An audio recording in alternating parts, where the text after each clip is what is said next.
आज भारत सरकार की किसान यूनियन के साथ वार्ता 2 बजे प्रारंभ हुई। वार्ता में तीनों कानूनों से संबंधित ही चर्चा होती रही, लेकिन कोई निर्णय आज नहीं हो सका। सरकार का लगातार यह आग्रह रहा कि रिपील के अतिरिक्त कोई और विकल्प अगर यूनियन दे तो सरकार उस पर विचार करेगी, लेकिन बहुत देर तक चर्चा के बाद भी कोई विकल्प आज प्रस्तुत नहीं किए जा सके और इसलिए आज चर्चा का दौर यहीं स्थगित हुआ और यूनियन और सरकार दोनों ने मिलकर ये तय किया है कि 15 जनवरी को पुनः दोपहर 12 बजे वार्ता के लिए इकट्ठा होंगे।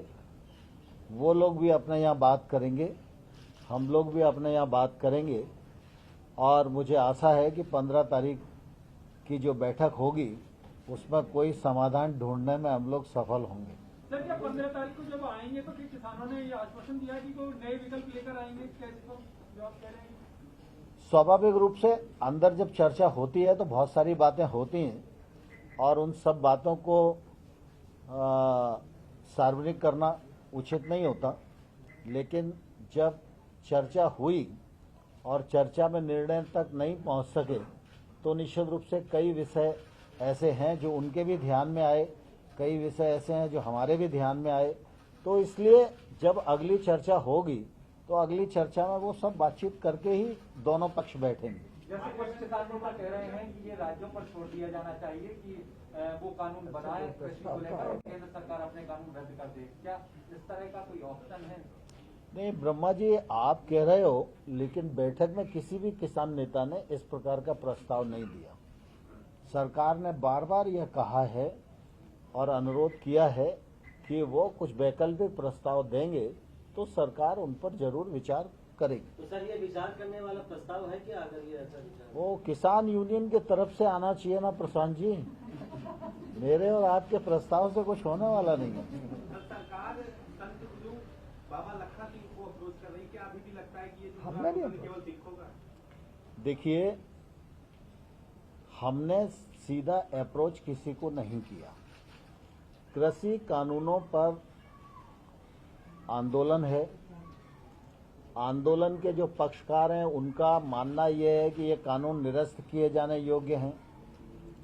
देश भर में बहुत सारे लोग इस पक्ष के हैं जो कानून का समर्थन कर रहे हैं।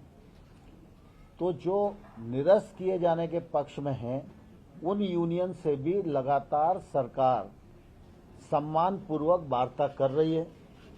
जो लोग समर्थन में खड़े हैं वो हमको जब अनुरोध भेजते हैं तो हम उनको भी मिलने का समय देते हैं। मुझे इस बात की प्रसन्नता है कि बाबा लखा सिंह जी सिख समाज के धार्मिक संत हैं और उनके मन में यह दर्द था कि किसान आंदोलन पर हैं, सर्दी का मौसम है और ऐसे में इसका समाधान जल्दी होना चाहिए। तो उन्होंने मुझे सूचना भेजी, मैंने बहुत सम्मान से उनका समय निश्चित किया। वो वार्ता के लिए पधारे, उन्होंने किसानों की बात को सरकार के समक्ष रखा, मैंने सरकार के कानूनी पक्ष को उनके समक्ष रखा और मैंने उनको यह भी बताया कि यूनियन से चर्चा के दौरान जो उनकी कठिनाइयां हम लोगों को संज्ञान में आईं, उन पर हम लोगों ने एक लिखित प्रस्ताव भी यूनियन को दिया कि सरकार इन पर खुले मन से विचार करने के लिए तैयार है, लेकिन यूनियन ने उन सारी चीज को खारिज कर दिया।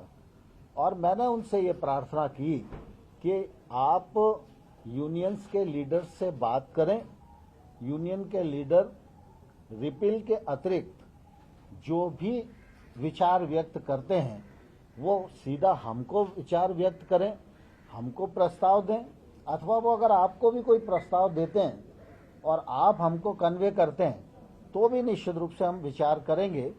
तो मध्यस्थता के लिए हमने बाबा लखा सिंह जी को नहीं कहा, उनके मन में किसानों के प्रति जो दर्द था उसके कारण उन्होंने हमको कहा। तो स्वाभाविक रूप से विषय किसानों का भी है और विषय धार्मिक संत का भी है, तो किसानों का भी सम्मान हमारे मन में है और धार्मिक संत का भी सम्मान हमारे मन में है।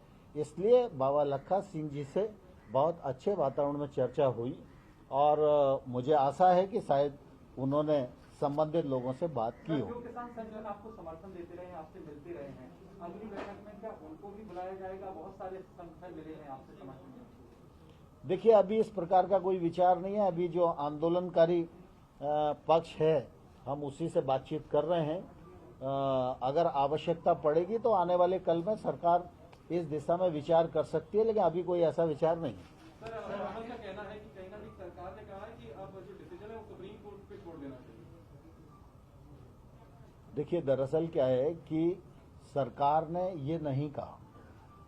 स्वाभाविक रूप से हम लोकतांत्रिक देश के नागरिक हैं और हमारे लोकतंत्र में राज्यसभा और लोकसभा से कोई कानून पारित होता है तो स्वाभाविक रूप से उसका विश्लेषण करने का अधिकार माननीय उच्चतम न्यायालय को ही है और इसलिए उच्चतम न्यायालय के प्रति प्रत्येक नागरिक की और भारत सरकार की और सभी की प्रतिबद्धता स्वाभाविक रूप से है ही। और इसलिए ये विषय आता है क्योंकि सुप्रीम कोर्ट में 11 तारीख को डेट भी लगी है, तो सुप्रीम कोर्ट की बातचीत इस मामले में आती है। लेकिन सुप्रीम कोर्ट जिस दिशा में निर्णय देंगे तो सरकार तो सुप्रीम कोर्ट के प्रति प्रतिबद्ध है ही। क्या अगली बैठक में किसान ही नेता ही विकल्प लेकर आएंगे कि सरकार भी विकल्प लेकर आएंगे? मुझे आशा है कि विकल्प लेकर आएंगे और मुझे आशा है कि समाधान की ओर हम सब बढ़ेंगे।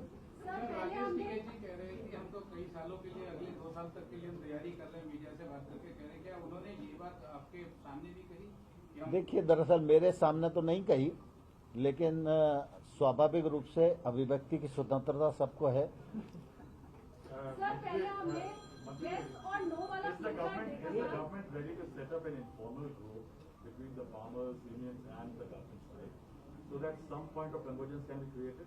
नहीं, दरअसल अभी इस प्रकार की कई बातें बैठक में होती हैं, लेकिन इस प्रकार की बात कोई अभी अस्तित्व में नहीं है। सर, इसके पहले हम yes और no का प्ले कार्ड देख चुके हैं और तब से लेकर के अब तक जीतेंगे या मरेंगे तक की अगर बात आ रही है तो क्या 15 तारीख को ये लग रहा है कि इतना हृदय परिवर्तन होगा कि तीनों कृषि कानूनों को रद्द करने की जो बात है उसमें कोई विकल्प के ऊपर कोई राजी हो पाएंगे? मैं समझता हूँ ऐसी कोई बात नहीं। लेकिन किसान नेताओं का कहना है जब तक कानून वापसी नहीं तब तक घर वापसी नहीं, तो ऐसे में सरकार की आगे की रणनीति क्या होगी? किस तरह से आपको लगता है कि आप बना पाएंगे किसान नेता? इसीलिए तो चर्चा चल रही है। सर, पिछली बार चर्चा का ही परिणाम सकारात्मक आएगा। सर, पिछली बार आपने कहा था 50% तक बात हो गई, क्या उससे थोड़ा प्रतिशत बढ़ा? अब बाकी 50 में ही अटका हुआ है मामला। थैंक यू भैया, थैंक यू।